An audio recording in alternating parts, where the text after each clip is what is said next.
কেইদিনমানৰ আগত বঙালী সমাজৰ ফাউণ্ডেশ্যন ডেৰ দিনা বাহিৰৰ পৰা আহি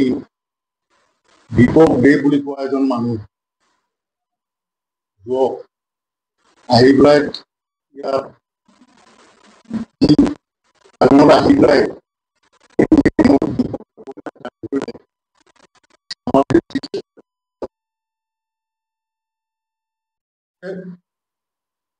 আমি বিজেপি দল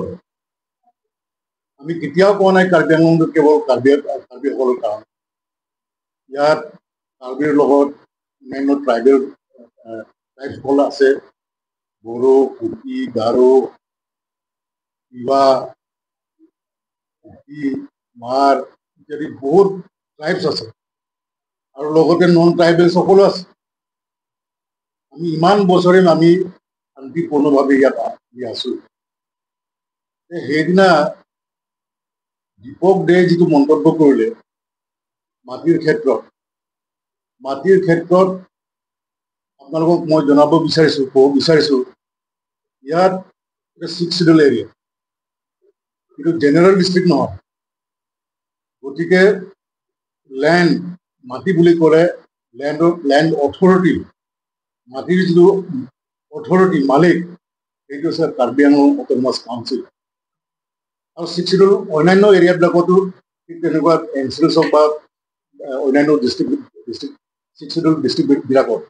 অট'নমাছ ডিষ্ট্ৰিক্টবিলাকত সেই ডিষ্ট্ৰিক্ট অথৰিটি ডিষ্ট্ৰিক্ট কাউন্সিলে লেণ্ড অথৰিটি গতিকে 6 শিডিউল নিয়ম মতে মাটিৰ ক্ষেত্ৰত সংবিধানত যিটো লিখা আছে সেইমতে আজিলৈকে কাৰ্বি আংলং অট'নমাছ কাউন্সিলে কৰি আছে আৰু কাকো ডিপ্ৰাইভ কৰা নাই সাংবিধানিকভাৱে কাকো ডিপ্ৰাইভ কৰা নাই আকৌ মই সোঁৱৰাই দিব বিচাৰিছোঁ অজিতে আৰু যিসকল ব্যক্তি আছে লেণ্ড অথৰিটিটো Karbi Anglong autonomous council land পলিচিৰ ওপৰত কোনো আলোচনা নকৰাকৈ আনডেমক্ৰেটিকেলি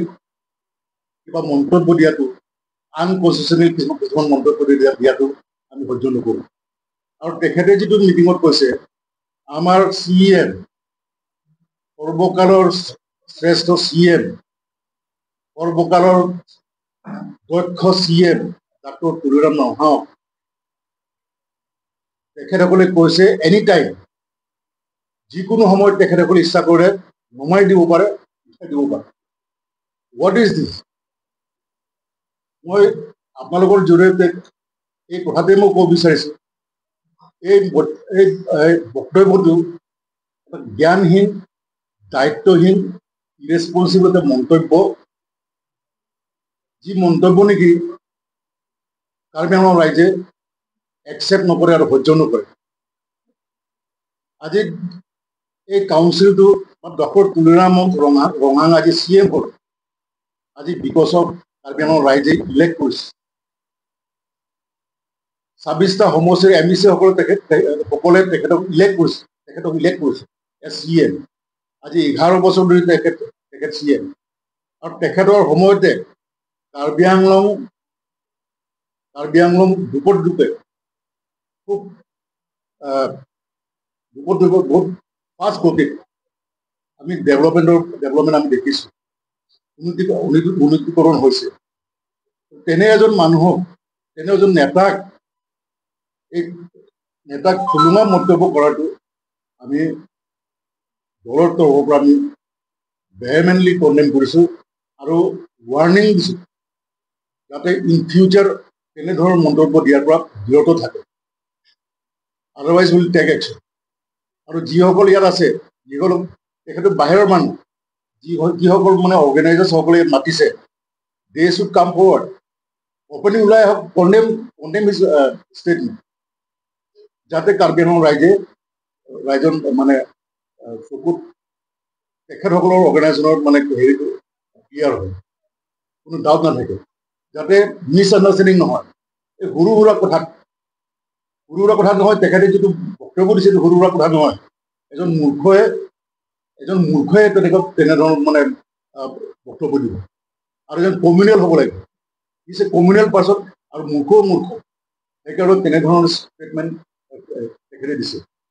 আৰু সেইকাৰণে মই আৰু মানে তেখেতসকলক ৰিকুৱেষ্ট কৰিছোঁ যে তেখেতসকলৰ মানে সিদ্ধান্ত বা তেখেতসকলৰ এই এই বক্তব্যৰ ক্ষেত্ৰত তেখেতসকলৰ মতামতটো তেখেতসকলে বেংগলী সমাজে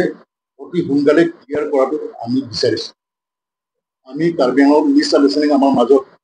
বেংগলী সমাজৰ আৰু কাৰ্বি সমাজৰ মাজত কাউন্সিলৰ মাজত এই ধৰণৰ মানে ভুল বুজাবুজি মিছআণ্ডাৰষ্টেণ্ডিং হোৱাটো আমি নিবিচাৰোঁ। আমি শান্তিত আছোঁ। বাহিৰত পূজাত কি হৈ আছে, ৱেষ্ট বেংগলত কি হৈ আছে নহৈছে সেইটো আমাৰ লোকত নহয়, কিন্তু আমি ইয়াত শান্তিপূৰ্ণভাৱে আছোঁ, শান্তিৰে আমি থাকিব বিচাৰিছোঁ আৰু আমি শান্তিৰে আমি উন্নতি হ'ব বিচাৰিছোঁ। তাত কোনো এইবিলাক ষ্টেটমেণ্ট দি পেলাই বাধা বিঘিনি জন্মোৱাটো আমি কোনো পধ্যে আমি সহ্য নকৰোঁ।